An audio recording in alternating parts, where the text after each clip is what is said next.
امروز میخوایم با هم دیگه فیلترهای یخچال رو بررسی کنیم، ببینیم مثلا چی هستن، کاریاشون چیه و چه تایمی باید عوضشون کنیم.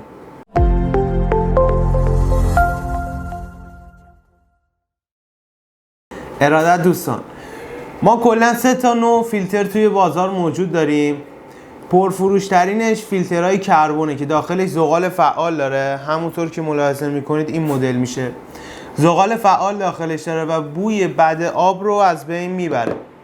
نوع دومش بهش میگن پپه که داخلش دستمال کاغذی کار شده و رسوبات و زنگاب و املاح اضافه شن و ماسه آب رو یا هر چیزی که دیگه باشه ناخالصی های آب رو از بین میبره و به خودش جذب میکنه.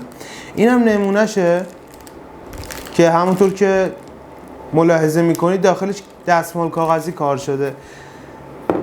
و نوع سومش به اصطلاح بهش میگن فیلترهای سنگی که داخلش سنگ‌های معدنی کار شده و آبو میرال میکنه یا به اصطلاح آب معدنی به ما تحویل میده. و تایم تعویض این فیلترها حد اکثر 6 ماهه، یعنی تا 6 ماه با نصب اینا تا 6 ماه ما آب معدنی میتونیم استفاده کنیم. بعد از 6 ماه حتما باید عوضش کنیم. چرا؟ چون بعد از 6 ماه سوپابای یه طرفه که داخل فیلتر از بین میره و اینکه رسوباتی که داخل فیلتر جمع شده وارد مجاری یخچال میشه و به مجاری ورودی آبمون لطمه میزنه.